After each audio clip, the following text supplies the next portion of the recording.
Okay, we're live. Now we're live on our Facebook again with our Migrant Women Reality Watch. And we're very happy to welcome today Dr. Ingeborg Kraus, who is based in Germany, speaking to us from Germany. And Dr. Ingeborg is herself as an expert in trauma, and she's a psychologist. And specifically, she knows a lot about the trauma inflicted on women or other persons through prostitution, through exploitation and prostitution. She's been working on this subject for a long time. We only have half an hour, so I'm going to go directly. Ingeborg, if you could introduce your work. For us, it is very important. We work with migrant women, a lot of whom are exploited in prostitution. We know about different types of physical violence and violations of women's rights generally, but we don't hear so much about the psychological and mental health consequences of prostitution in this new area. If you could tell us about this. Yes, exactly. And this is very important, that people understand. Because if you go into German brothels, they're not locked up. The women can leave, they are free to leave prostitution. And if you go there, but they're inside of themselves, they are not free. Because of the trauma they have experienced before, they are experienced during prostitution. They are locked up in this trauma. And if you go into the brothels and ask them, are you there voluntarily? Most of the women will say yes. And I try to explain, what is in fact staying behind this yes. This yes doesn't mean yes. It means I have no other options. And most of the times they're not aware of those chains. Do you say this? Chains they are trapped in. Mm-hmm. Well, this is just one answer. I could give you many answers about this. Of course, there are also many women have no other possibility, to do that. And this is what we are trying to say with this network of trauma experts and also myself for now very long years. And it's now a network, I want to say it, we are there are 174 trauma experts, medical doctors who are specialized in trauma therapy, and also psychologists who are specialized in trauma therapy, who are saying, prostitution is not a job as any other. Never. It's always sexual violence, and all the people who have signed this appeal, are saying this, and are for the implementation of the Nordic model. When you say appeal, what is this appeal? Can you tell us more?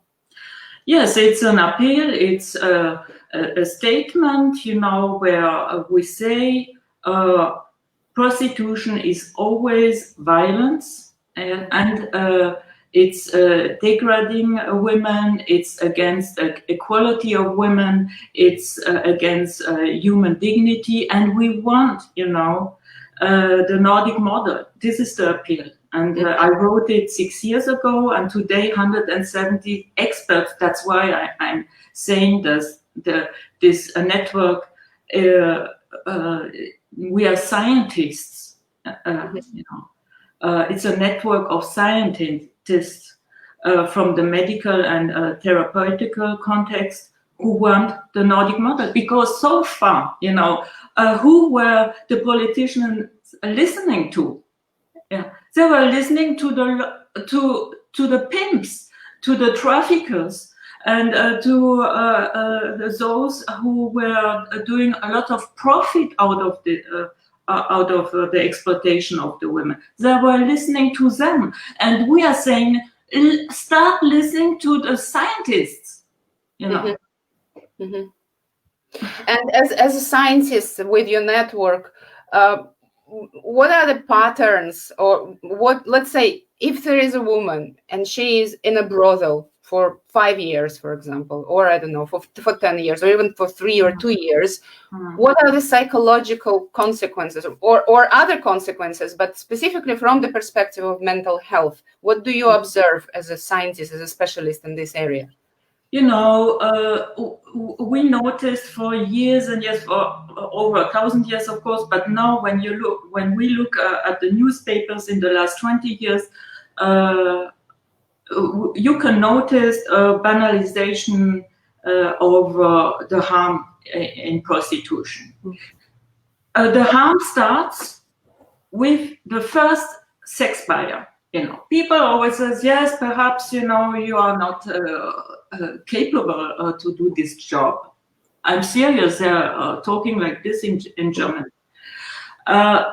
Nobody is capable to do that. I mean, just you know, go into yourself, try to you know, think that you have to sleep with 10 strangers. It's not possible. Just to think about this, because a woman who is not traumatized, she would have normal feelings coming up, like disgust, being ashamed, just you know, don't want to do it. So how is it possible to do it? Just if you dissociate, and you don't dissociate after the 300 sex buyers, you dissociate after the first or during the first experience of prostitution. And thinking, you know, that dissociation is like a switch. You know, you can switch on if you go into the brothel, and switch off once you are out of the brothel. It doesn't work like this. You know, it's a surviving mechanism who gets out of control. So you switch off all the feelings, but you cannot switch them on after this experience anymore. But this is what you experience during this sexual violence. You know, you have this this experience memorized somewhere in your brain, and you don't even know where. It's the traumatic memory, and the traumatic memory is tricking you, because when it gets triggered, you know, it gets all the things you would have felt during the sexual violence. You feel it then, and you feel it in another time, in another context. And this is what a prostitution is doing with you, you know. Yes, and then, you know, life. How is looking life then? Life looks like, you know, women don't are scared to go out. You know, you are, you know, it's like having bombs all the time exploding. Of fear, you know. Not only fear, but I told you, all the feelings who had to be dissociated in that moment pop out. So, and the tricky thing is that you don't only dissociate the bad feelings, but you have to dissociate all the feelings. So, you know, some women are telling me, you know, even sometimes when I stabilize myself, you know, when I start feeling again, then suddenly I feel disgust. You know, when I'm happy, suddenly I feel disgust. I want to throw up, and they don't understand. And this is what we mean with integration. The time after prostitution is very difficult, because, you know, it's like a tsunami, you know, where everything you had to switch off during the time is like coming over you. This is also a reason, you know, why is it so difficult to exit prostitution. And so many women are also going back into prostitution, because when you get hurt, you know, you're dissociating all the time. It's a mechanism you are used to, and you don't feel pain. It's a little bit difficult for you perhaps to understand, but again, you know, the pain will be felt in its all intensity afterwards. Well, I think from our work, we can draw on some experiences of women who come from the conflict zones, for example, who were subjected to some severe forms of sexual violence or perhaps torture for a long period of time. We've also observed, I mean, I do not know the exact scientific terms for this. I understand that this is trauma for us, it's very clear. And we also see the impact on general social relationship, confidence, ability to integrate into society, the feeling of self-worth and self-esteem in women. It's all very interrelated. It's totally down, if you get ashamed, 20 degraded, more than 20 times a day. Of course, it does something with your self-esteem. Women are telling me, yes, of course, rationally, I understand that, that a person who has, who is worth, who has a worth, but emotionally, I cannot feel it, because it goes deep, it destroys your self-esteem very deeply. And so then, speaking about Germany, where you have this system legalized, it's brought to the industrial level. Is there anything that can help the women? I don't mean only the exit program. I understand this is already very difficult, but for anybody who suffers for this kind of violence or traumatic memories or this disassociation, is there any help that these women who are in prostitution that they can seek at all? Well, the problem in Germany, like 20 years ago or 18 years ago, in 2002, they said it's a job like any other.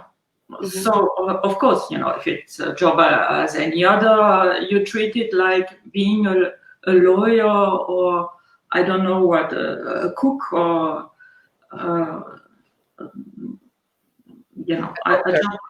you don't need exit programs for politicians, for cooks. You don't need exit programs, and you don't need psychological treatment as programs for teachers, for example.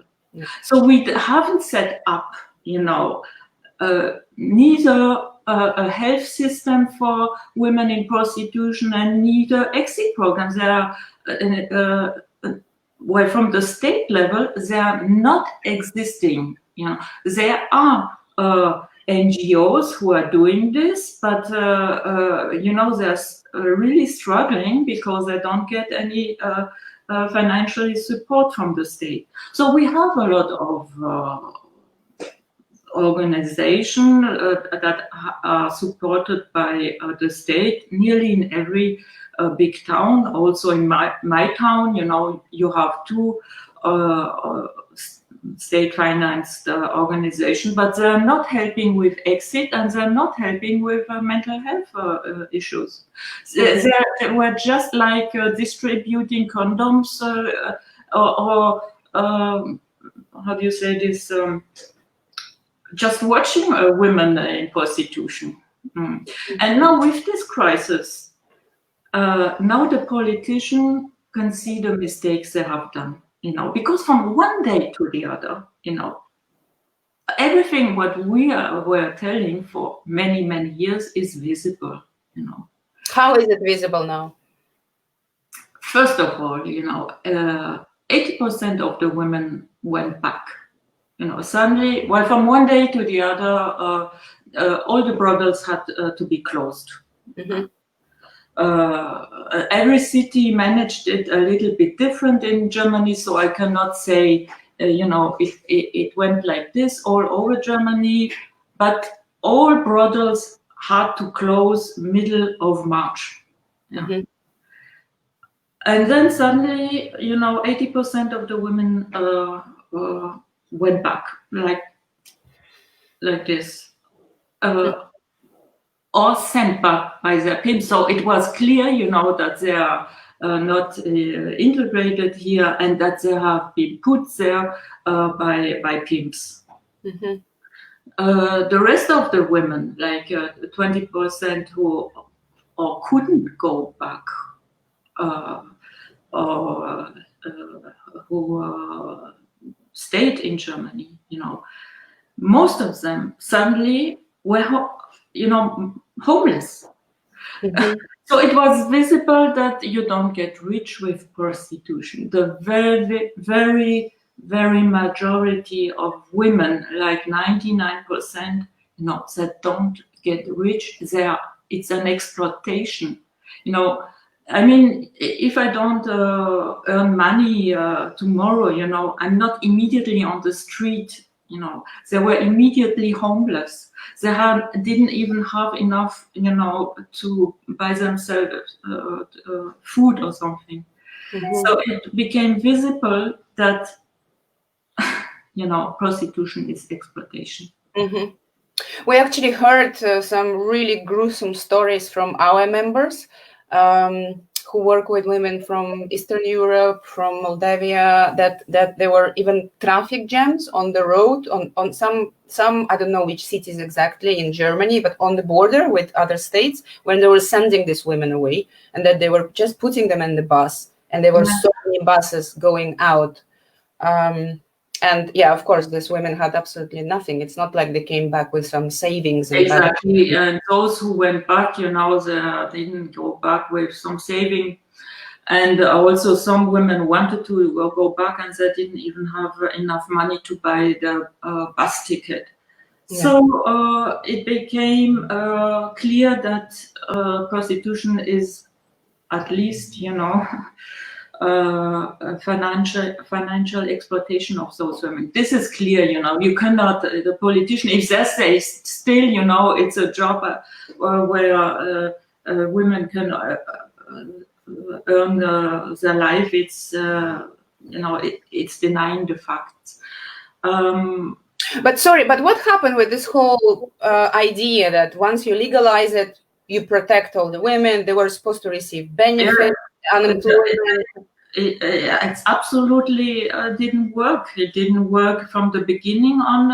It didn't work 2002. And 3 years ago, 2017, they did a reform, they called this prostitution protection law, where women have to register, but only approximately 32,000 women registered, and we know that there are at least 200,000 or 400,000 women, in the sexual exploitation. Mm-hmm. So not even 10% registered. So the big argument, that they don't want to implement the Nordic model, that everything would, crush in the darkness. It's still an illegal, prostitution stays illegal, even if you have trying to legalize it. It stays illegal. Mm-hmm. And so what happened? The brothels got shut down in the middle of March, and until now they remain closed, right? Yes. And now we heard this news that there are some possibly some, well, if not changes, then some realizations or attempts to change something in Germany at the political level. We know that activists and scientists like yourself, you've been working on this issue, but not much was happening policy-wise. Tell us what happened in the parliament with some addresses to ministers recently. Mm-hmm. Well, this is now finally, a big step that is happened on the political level. 16 members of the parliament, wrote an official letter to all the states, because we are in Germany, we are a federation like in the United States, and they decided in Germany not to resolve it in Berlin, but to give all the states the power of decision. They don't want to regulate it now from the top, but they say, okay, the states can regulate it the way they want to do it. And now 16 MPs, and very important one, these are not like 2 former health ministers have signed this appeal. The head of the women of the German parliament, the speaker of the lawyers of the right-wing CDU party, I cannot remember, but very important, who have very central positions, have initiated this appeal. They have written a letter who has been sent now to all the heads of the states yesterday. They got this with the recommendation to keep all brothels closed,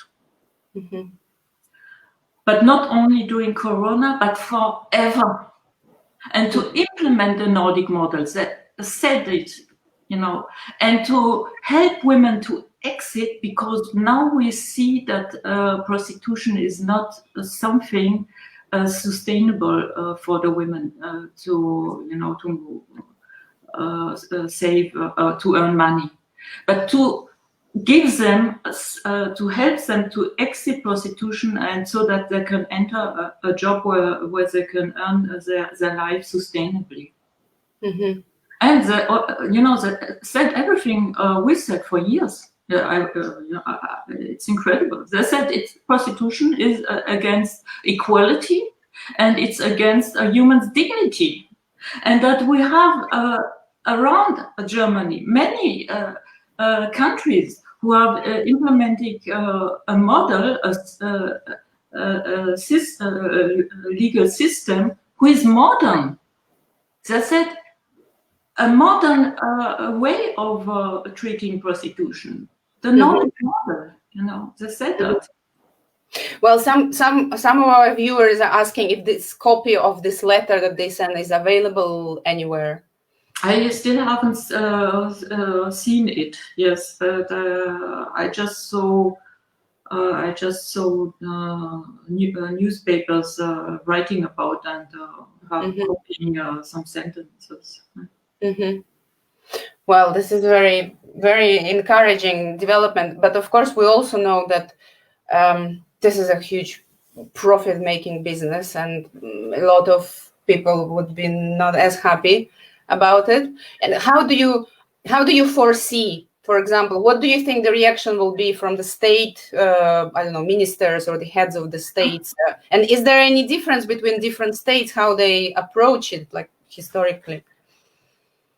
I cannot, I don't know, but during Corona, my town, as the only town in Germany, has forbidden prostitution, not only prostitution, but also sex buying. We are the only town in Germany who has implemented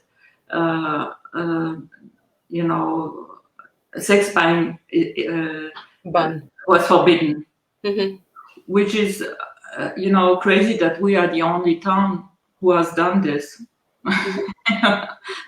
And Berlin, for example, who is very liberal, they haven't forbidden prostitution for very long. I think only beginning of April they have forbidden prostitution. So the brothels were open until beginning of April? No, the brothels were closed, but street prostitution went on. Okay. Like in Frankfurt also, the brothels were closed, but street prostitution was not forbidden. But then in Karlsruhe we have done a lockdown very fast, because of my activism and the connection we have with the mayor. But like in Frankfurt, they locked down the brothels, but street prostitution went on, until very late. I think beginning of April, they shut down everything. And for the moment, the order to have the brothels shut, it extends for which period of time officially? It's still going on, and again, as I said in Berlin, we don't want to regulate it, up down. You do what you want, each state has to make a decision. Now, at the moment, everything is still shut down. And some states started last week, saying, oh, we want to reopen the brothels and so on. And with this letter now, who comes from Berlin yesterday, it was so good. Because, and they also wrote like, you are talking about opening brothels, but you don't want open kindergartens. How crazy is that? Really hard work. Yeah. Well, for me, it only says that there is a very, very powerful financial interest behind it, and not so much the social interests. Well, anyhow, this is all very interesting. I think we do not hear many news from Germany not because Germany is a very powerful state in Europe, and a lot of news comes from Germany, but not specifically with regards to what's happening with prostitution. I mean, everybody is under somehow assumption that everything is wonderful, and we don't really get to scrutinize what is happening in terms of how women are treated. Like, this is very important information, that when there is a lot of proposals that now we need to protect the women in prostitution by regularizing prostitution, when the reality is that in the state that has regulated it for a long time, the outcome that women are absolutely without any protection. So it's just really a lie that by regularizing it, we protect these women in any way. Yes, and through my work, I get information from all the people who have signed the appeal, of course, but I had and I have many women who have been in prostitution or have been in prostitution. And you get the reality when you listen to them. I even don't think that through a study you will get so much information. And I'm every time so shocked when I have heard a lot already. But I'm getting so shocked when I hear about what's going on in Germany in the brothels, who are legal, who even got like how do you call this, a siegel, I don't know how you call it. Yes, a star, like this is a good brothel, and rating, a good rating. Yeah. And when I have women in therapy who have been working in those good ratings brothels, and it's just incredible what they're telling, what's going on there. It's in every brothel, you have trafficking. All the women are trafficked. And heavily they're getting beaten up, Well, yes, this we know, and a lot of them are trafficked from either from Eastern Europe or from some countries outside of the EU. And these are the women that very often also our members are working with, even though maybe they don't work directly on prostitution as such. but they come regularly across the women who are exploited through prostitution. Mhm. And some of them are re-trafficked. So Germany may be just one of the places where they're exploited for a period of time, and then they might be trafficked to another place. And some of them don't even know that they are trafficked because their own family are trafficking them. Yes, yeah. Or this lover boy pimp are trafficking them, and they don't know that they are trafficked. Yeah. Okay, well, Ingeborg, I know that you have to go. It's past now. I'm really very grateful that you find time and also with short notice to join us. And we already posted the link to the website, the Trauma and Prostitution EU. And we will look forward if there is a publication of the actual letter that you discussed. Then maybe we can also share it. I think it will be very Yes, it would be good. Mm-hmm. Okay. Thank you a lot. Thank you, and wish you all the best and good luck with your work and with the situation in Germany generally. Okay. Bye-bye. Bye.